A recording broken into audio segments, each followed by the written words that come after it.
You have been cursed to prowl the night in search of blood. Hello everybody, and welcome to another quick Dwarf Fortress Adventure Mode tutorial. In this video, we're going to be talking about divination dice.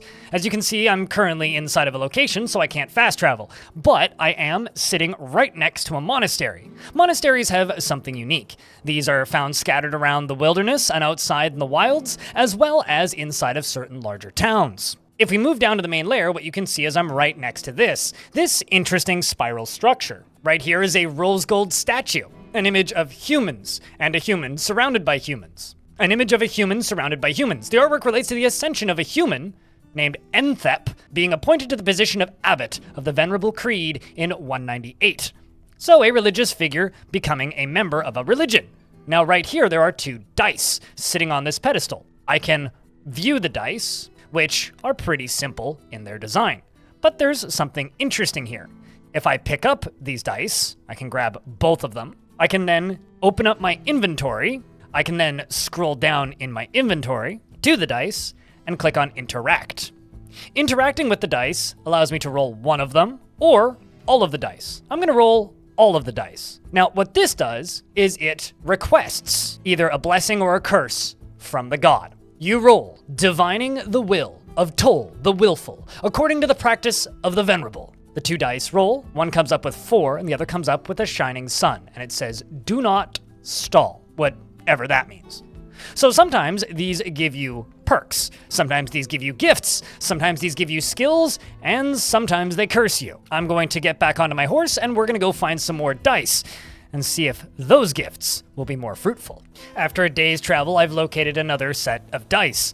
We're going to dismount from our horse and move over to them, walking past these buzzards who are looking at me funny, and that one is now running away in fear. This one is next to a statue of a human. This is a statue of Toll the Willful, the deity of longevity and youth. Now, you have to be careful when using divination dice. I've opened up the log here, and it says that Toll the Willful was the god of the previous dice we rolled, meaning we're tempting fate by rolling another dice for this god. But what's to stop us? What could possibly go wrong? I pick up the Gabbro 6-sided long die with my right hand, and using the advanced interactions screen, we roll it as well. And it says, we already know the will of Toll the Willful. Do not tempt fate. I shall listen to that warning this time. On to the next temple. While I did find another shrine, this one has no dice.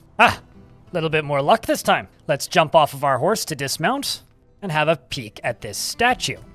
This is a statue of Zulur. This is an image of Zulur, the deity of thraldom, depicted as a male human in trifle pewter, which means I would assume that we'd be safe to roll this dice. We pick up the Pyrolusite 4-sided divination die. I open up my inventory. We scroll down in the inventory until we find the dice. I click on the 3 dots and we roll the dice.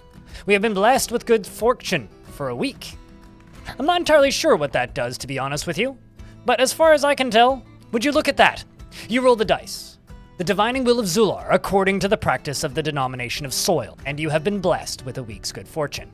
Now, just for a little bit of tutorial's sake here, we're going to talk about spoilers for this mechanic. There are various effects that you can get from rolling these dice. Cosmetic, minor blessing, minor curse, medium blessing, all the way up to items, artifacts, and various other things. The cosmetics are various messages that have no effect, basically like that first one that we got, where it said something either foreboding or ominous, but no actual in-game effect. A minor blessing is a blessing of good luck, which lasts until you fast travel. This is a sped up chance of skill multiplying. This gives a pretty big increase in skill gain, so you can train skills quicker. So now would be a really good time for me to start wrestling my horse. A minor curse grants the user a week of bad luck, which is not so bad. It's just essentially a 20% debuff to any skill checks. A medium blessing only appears on D12 size dice, and the D20 may have up to 2 effects. You can get a random artifact gifted to you.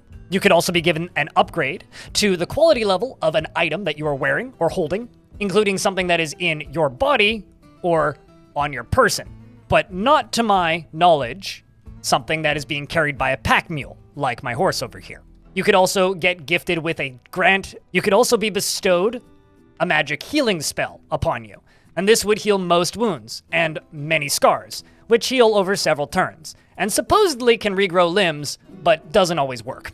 You could be given a friendly pet or mount, and this could be some sort of natural large creature. However, you will not get any supernatural creatures or anything sentient or aquatic or vermin size.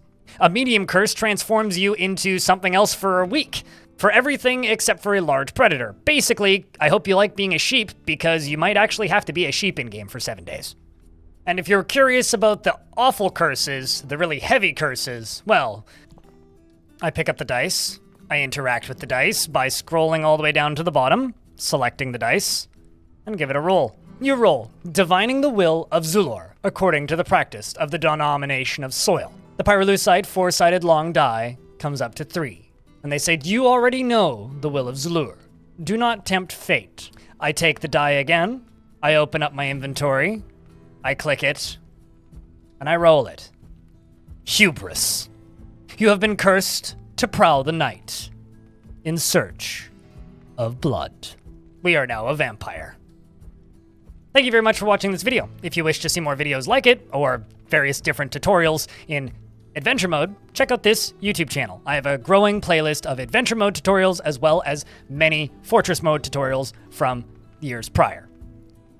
If you'd like to see something covered specific in this, if you'd like to see something specific covered, let me know in the comments section. If you want to try and catch me live, I stream on twitch.tv/BLINDIRL, as well as on this very YouTube channel.